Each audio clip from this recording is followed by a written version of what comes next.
வணக்கம். ஏப்ரல் 2ஆம் தேதி இன்னைக்கான 2வது பதிவு. பங்குச்சந்தையில் நடந்த சில விஷயங்களை விரைவாக பார்க்கலாம். முக்கியமான தகவல், நான் செபி ரெஜிஸ்டர்ட் அட்வைசர் கிடையாது. நம்ம சேனல்ல இருந்து எப்போதுமே ஸ்டாக் ரெக்கமெண்டேஷன்ஸ் கிடையாது. யூடியூப் சேனல் மட்டும் இல்லைங்க, மற்ற சோஷியல் மீடியா பிளாட்ஃபார்மான இன்ஸ்டாகிராம், வாட்ஸ்அப், டெலிகிராம்ல இருந்து கூட நாம ஸ்டாக் ரெக்கமெண்டேஷன்ஸ் வழங்குவதில்லை. மேலும் பணத்தை வாங்கிட்டு எந்த சேவையும் வழங்குவது இல்லை. பல போலியான குரூப் இயங்கிட்டு இருக்கு. தயவு செய்து ஜாகிரதையாக இருங்க. இந்த வீடியோவில் காட்டக்கூடிய அனைத்து கம்பெனிகளும் வெறும் இன்ஃபர்மேஷனல் பர்பஸ்க்காக மட்டுமே முதலீடு செய்யுங்கன்னு சொல்கிற வீடியோ கிடையாது. எந்த ஒரு முதலீட்லையும் ரிஸ்க் இருக்கும். ரிஸ்க் புரியாமல் இன்வெஸ்ட் செய்யாதீங்க. ரிஸ்க் புரியலைன்னா தயவு செய்து இன்வெஸ்ட்மெண்ட்டை தவிர்த்துருங்க. நம்ம ருபி டிரைவர் சேனலை ஆதரிக்கிற அனைத்து நல்ல உள்ளங்களுக்கும் நன்றி. ஏப்ரல் மாதத்தில் உலகளாவிய எண்ணெய் பிரச்சனை அதிகரிக்கும்னு IEA இன்டர்நேஷனல் எனர்ஜி ஏஜென்சியுடைய தலைவர் எச்சரிக்கை விடுத்திருக்கிறாரு. ஈரான் போர் காரணமாக 1973 மற்றும் 1979 காலகட்டத்தில் ஆயில் பிரச்சனை ஏற்பட்டிருக்கு. அதுடன் ஒப்பிடுறாரு. அப்போ ஒரு நாளைக்கு 5 மில்லியன் பேரல் பாதிப்பு இருந்தது. இப்போ 12 மில்லியன் பேரல் ஒரு நாளைக்கு பாதிப்பு இருக்குன்ற தகவல் கொடுத்திருக்கிறாரு.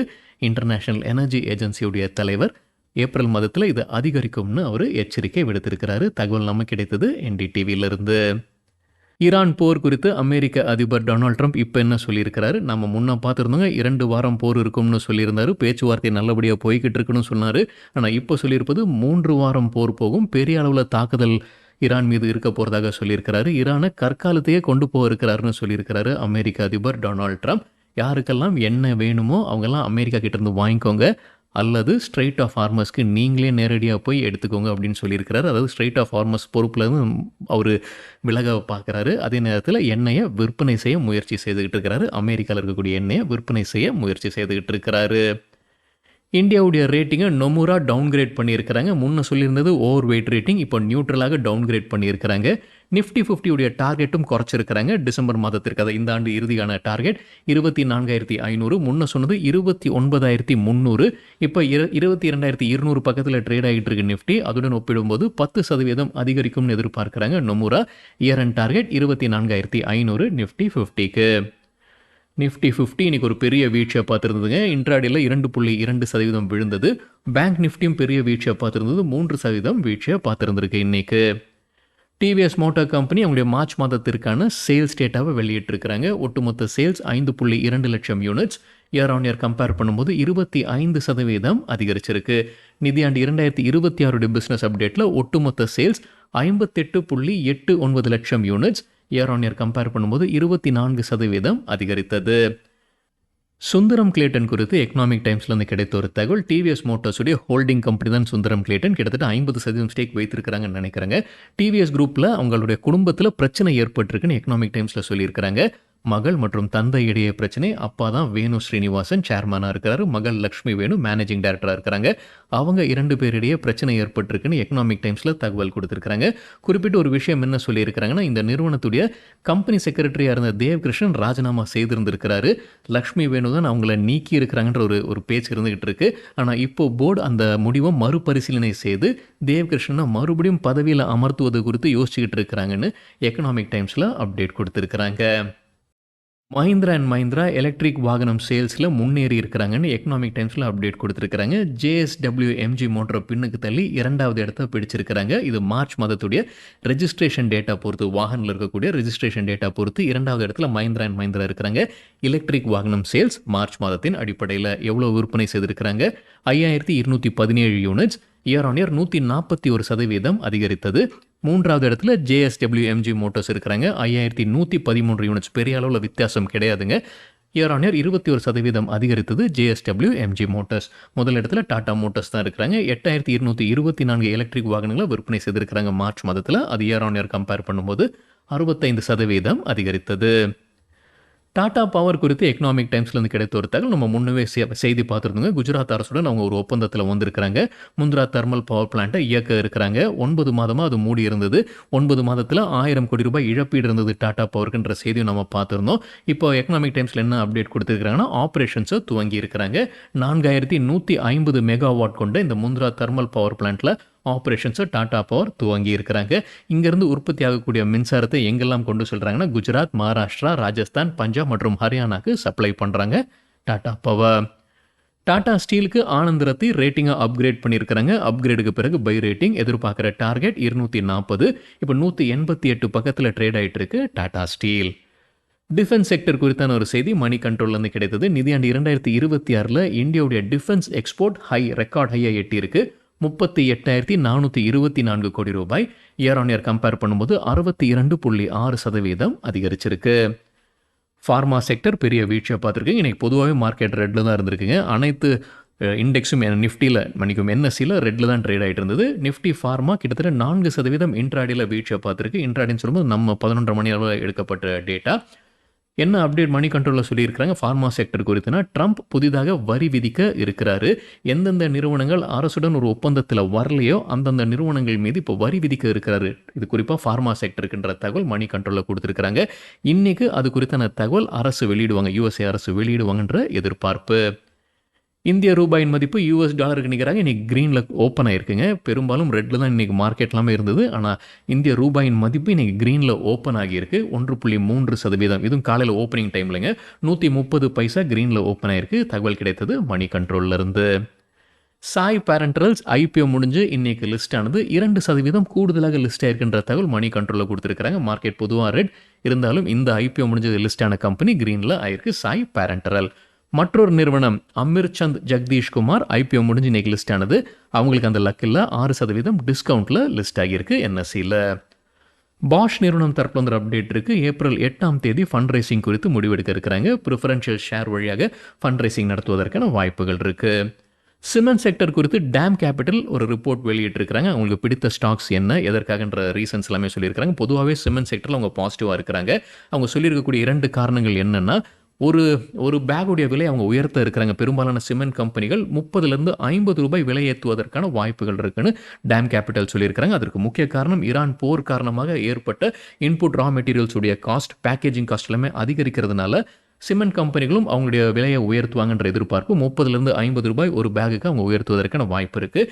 இந்த வீழ்ச்சிக்கு பிறகு சிமெண்ட் கம்பெனிகளுடைய ஷேர் பிரைஸ் இப்போ வேல்யூவேஷன்ஸ் அட்ராக்டிவாக இருப்பதாக தெரிவிச்சிருக்கிறாங்க. அவங்களுக்கு பிடித்த ஸ்டாக்ஸ் இந்த செக்டரில் அல்ட்ராடெக் சிமெண்ட் மற்றும் JSW சிமெண்ட். அல்ட்ராடெக் சிமெண்ட்டுக்கு அவங்க எதிர்பார்க்கிற டார்கெட் 12,650, 18% அதிகரிக்கும்னு எதிர்பார்க்குறாங்க. JSW சிமெண்ட்க்கு அவங்க கொடுத்துருக்கிற டார்கெட் 140, 22% அதிகரிப்பதற்கான வாய்ப்பு இருக்குது. இந்த 2 ஸ்டாக்ஸ் தவிர அவங்களுக்கு வேறு எந்தெந்த ஸ்டாக்ஸ் பிடிச்சிருக்குன்னா, ஸ்ரீ சிமெண்ட் அதற்கான டார்கெட் 27,000, 16% அதிகரிப்பதற்கான வாய்ப்பு. அம்புஜா சிமெண்ட்ஸ்க்கு 599 ரூபாய் டார்கெட்டாக கொடுத்துருக்காங்க. டால்மியா பாரத்துக்கு 2030 டார்கெட். நுவோகோ விஸ்தாஸ்க்கு 320 ரூபாய். ராம்கோ சிமெண்ட்டுக்கு 1010 ரூபாய் டார்கெட் கொடுத்துருக்குறாங்க டேம் கேபிட்டல். வருண் பீவரேஜஸ் முன்னவே டிவிடெண்ட் அறிவிச்சிருந்தாங்க. ஒரு ஷேருக்கு 50 பைசா. அதற்கான ரெக்கார்ட் டேட் இப்போ அறிவிச்சிருக்கிறாங்க ஏப்ரல் 8. அதானி JSW பவர் பிளான்ஸில் நிலக்கரி தட்டுப்பாடு ஏற்படுவதற்கான வாய்ப்புகள் இருக்குன்னு மணி கண்ட்ரோலில் தகவல் கொடுத்துருக்காங்க. மத்திய அரசு ஏற்கனவே மின் உற்பத்தி நிலையங்கள் வந்து முழு கெப்பாசிட்டியில் இயங்க வேண்டும்னு கேட்டிருக்கிறாங்க. ஏன்னா சம்மர் வந்துகிட்டு இருக்கு, டிமாண்ட் அதிகரிக்க இருக்குது. அதில் முழு கெப்பாசிட்டியில் இயங்க வேண்டும்னு கேட்டுட்டு இருக்கிறாங்க. ஆனால் சில இடங்களில் இந்த நிலக்கரி தட்டுப்பாடு ஏற்படுவதற்கான வாய்ப்பு இருக்குன்னு மணி கண்ட்ரோலில் சொல்லியிருக்கிறாங்க. உதாரணத்திற்கு அதானி பவருடைய முந்த்ரா பிளான்ட், அதில் TPP3ல் இப்போ இருப்பது 51,000 டன். ஆனால் தேவைப்படுறது 5,93,000 டன் இருந்தால் தான் கொஞ்சம் சேஃப்டியாக இருக்கும். ஆனால் குறைவான லெவலில் இருப்பதாக ஒரு எச்சரிக்கை மணி கண்ட்ரோலில் கொடுத்துருக்குறாங்க. லூபின் தரப்பில் வந்து அப்டேட் இருக்குது. அவங்களுடைய மற்றொரு நிறுவனம் தான் நானோமி BV நெதர்லாண்ட்ஸ். அவங்க வழியாக ஒரு டிரான்சாக்ஷன் நடக்குது. பிலிப்பைன்ஸில் இருக்கக்கூடிய மல்டிகேர் ஃபார்மாவில் 43.4% ஸ்டேக் வாங்குறாங்க. இதற்காக $39.6 மில்லியன் முதலீடு செய்கிறாங்க லூபின் நிறுவனம். சவுத் இந்தியன் பேங்க் Q4க்கான பிஸ்னஸ் அப்டேட் வெளியிட்டிருக்கிறாங்க. மணி கண்ட்ரோல்லேருந்து கிடைத்த data. Gross advances year on year compare பண்ணும்போது 16% அதிகரிச்சிருக்கு. 1.01 லட்சம் கோடி ரூபாய். Total deposits year on year 15% அதிகரித்தது. 1.23 லட்சம் கோடி ரூபாய். காசா 39,621 கோடி ரூபாய். இயர் ஆன் இயர் 17% அதிகரித்தது. வோடஃபோன் ஐடியா குறித்து காலையில் வீடியோவில் நேற்று வீடியோவில் நம்ம ஒரு செய்தி பார்த்துருந்தோங்க. ட்ராய் February மாதத்திற்கான டேட்டா வெளியிட்டிருந்தாங்க, சப்ஸ்கிரைபர் அடிஷன் டேட்டா. அது பாசிட்டிவாக இருந்தது. வோடஃபோன் ஐடியாவுக்கு எப்போவுமே வந்து நிறைய ஷேர் சப்ஸ்கிரைபர்ஸ் வெளியேறி இருப்பாங்க. ஆனால் இந்த முறை February மாதத்தில் சப்ஸ்கிரைபர்ஸ் அவங்க சேர்த்துருக்காங்க, நெட் அடிஷன்ஸில் இருந்துருக்காங்க. அதற்கான ரியாக்ஷன் இன்றைக்கி பாசிட்டிவாக இருக்குமா அப்படின்ற ஒரு எதிர்பார்ப்பு இருந்ததுங்க. இல்லை, நான் செக் பண்ணி பார்க்கும்போது இன்ட்ராடேல 5% ரெட்டில் தான் ட்ரேட் ஆகிட்டு இருந்தது வோடஃபோன் ஐடியா. பொதுவாகவே மார்க்கெட்டும் ரெட்டில் தான் இருந்தது அப்படின்றது குறிப்பிடத்தக்கது. ஃபோர்ஜிங்ஸ் தரப்புல வந்து ஒரு அப்டேட் இருக்கு. கம்பெனியுடைய chief financial officer R. Venkatakrishnan ராஜினாமா செய்திருக்கிறாரு. அவர் வயத தான் காரணமா காட்டி ராஜினாமா செய்திருக்கிறாரு. பிரஸ்டீஜ் எஸ்டேட் ப்ராஜெக்ட்ஸ் தரப்புல வந்து ஒரு அப்டேட் இருக்கு. குருகிராமில் அவங்க நிலம் வாங்கி இருக்கிறாங்க. ஒரு ஜாயிண்ட் டெவலப்மெண்ட் அக்ரிமெண்ட் வழியாக அங்கே அவங்களுடைய ப்ராஜெக்டை அமைக்க இருக்கிறாங்க. இது வழியாக அவங்களுக்கு கிடைக்கக்கூடிய வருவாய் 4200 கோடி ரூபாய்ன்ற தகவல் பிரஸ்டீஜ் எஸ்டேட் ப்ராஜெக்ட்ஸ் வெளியிட்டிருக்கிறாங்க. ஹிந்துஸ்தான் ஏரோநாட்டிக்ஸ் லிமிடெடுக்கு சிஎல்எஸ்ஏ தொடர்ந்து அவுட் பர்ஃபார்ம் ரேட்டிங் கொடுக்குறாங்க. எதிர்பார்க்குற டார்கெட் குறைச்சிருக்கிறாங்க. முன்ன சொன்னது 5436, புது டார்கெட் 5175 ரூபாய். நெஸ்லே இந்தியா விரிவாக்கம் செய்கிறாங்க. குஜராத்தில் சனந்த் உற்பத்தி ஆலையில் அவங்களுடைய உற்பத்தி திறனை அதிகரிக்கிறாங்க. கூடுதலாக 20,500 டன் ஆண்டிற்கு சேர்க்கிறாங்க. இப்போ இருக்கக்கூடிய உற்பத்தி திறன் ஆண்டிற்கு 1,41,600 டன். இப்போ கூடுதலாக 20,500 டன் சேர்க்கிறாங்க. 90 கோடி ரூபாய் இதற்காக முதலீடு சேர்ப்பதாக நெஸ்லே இந்தியா அப்டேட் கொடுத்துருக்குறாங்க. ஆர்எம்சி ஸ்விட்ச் கியர்ஸ் நேற்று நல்லா பர்ஃபார்ம் பண்ணியிருந்திருக்கிறாங்க. இன்றைக்கும் நல்லா பர்ஃபார்ம் பண்ணியிருந்திருக்கிறாங்க. பொதுவாக மார்க்கெட் ரெட் இருந்தாலும் இன்றைக்கி நல்லா பர்ஃபார்ம் பண்ணியிருக்கிறாங்க. இன்றைக்கி இன்ட்ராடேல 5% அதிகரித்தது. இன்ட்ராடேன்னு சொல்லும்போது நம்ம 11:30 மணி அளவில் எடுக்கப்பட்ட டேட்டா. கம்பெனி ஏற்கனவே ஒரு அப்டேட் கொடுத்துருந்தாங்க. அவங்களுக்கு அனுமதி எல்லாம் கிடைச்சிருக்கு. இப்போ பிஎஸ்சியுடைய எஸ்எம்இ பிளாட்ஃபார்மில் லிஸ்ட் ஆயிருக்கு. பிஎஸ்சியுடைய மெயின் போர்டுக்கு மைக்ரேட் ஆகிறதுக்கும் என்எஸ்சியில் லிஸ்ட் ஆகிறதுக்கான அனுமதிகள் எல்லாமே பெறப்பட்டிருப்பதாக சொல்லியிருக்கிறாங்க ஆர்எம்சி ஸ்விட்ச் கியர்ஸ். சொலேரியம் கிரீன் எனர்ஜி இன்னைக்கு இன்ட்ராடேல கலக்கி இருக்கிறாங்க. 18% அதிகரித்தது. கம்பெனி தரப்பு வந்து ஒரு அப்டேட் இருக்கு. ஒரு சப் கான்ட்ராக்டர் பதவி கிடைக்குதுங்க. அவங்களுக்கு ஒரு கான்ட்ராக்ட் கிடைக்குது. Maharashtra state power generation company limited ஒரு ப்ராஜெக்ட்ல அவங்க சப் கான்ட்ராக்டராக உள்ள வராங்க. அவங்களுடைய மதிப்பு, இந்த ப்ராஜெக்டுடைய மதிப்பு 188 கோடி ரூபாய்ன்ற தகவல் சொலேரியம் கிரீன் எனர்ஜி வெளியிட்டிருக்கிறாங்க. மத்திய அரசு சில கெமிக்கல்ஸ்க்கு இம்போர்ட் டியூட்டி விலக்கு வழங்கி இருக்கிறாங்க. 3 மாதத்திற்கு. ஈரான் போர் தான் காரணம் நினைக்கிறாங்க. ஒரு பெரிய லிஸ்டே இருக்கு. சில பேர்கள் மட்டும் பார்த்துக்கலாம் எந்தெந்த கெமிக்கல்ஸ்ன்றது. Ammonium nitrate, methanol, styrene, acetic acid மற்றும் பிவிசி 3 மாதத்திற்கு விலக்கு வழங்கப்பட்டிருக்கு. தகவல் கிடைத்தது எக்கனாமிக் டைம்ஸ்லேருந்து. எந்தெந்த செக்டர் பயன்பெறுவதற்கான வாய்ப்பு இருக்குன்னா pharma, paint sector, textile, toys போன்ற செக்டர்ஸ் பயன்பெறுவதற்கான வாய்ப்பு இருக்குன்னு அதே எக்கனாமிக் டைம்ஸ் செய்தியில் சொல்லியிருக்கிறாங்க. ட்ரம்ப் அட்மினிஸ்ட்ரேஷன் ஸ்டீல் மற்றும் அலுமினியம் டாரிஃப் ஸ்ட்ரக்சரை மாற்றுவதற்கான வாய்ப்புகள் இருக்குது. கமாடிட்டி கிரேட் ஸ்டீல் மற்றும் அலுமினியம் ப்ராடக்ட்ஸ்க்கு 50% வரியும், அந்த இம்போர்ட் பண்ண ஸ்டீல் அலுமினியமில் உற்பத்தி செய்த ஃபினிஷ்டு குட்ஸ்க்கு 25% வரி விதிப்பதற்கான வாய்ப்புகள் இருக்குன்னு எக்கனாமிக் டைம்ஸில் அப்டேட் கொடுத்துருக்குறாங்க. சரிங்க, இதுதான் சில விஷயங்கள் என்னுடைய பார்வைக்கு எட்டியது. நன்றி, வணக்கம்.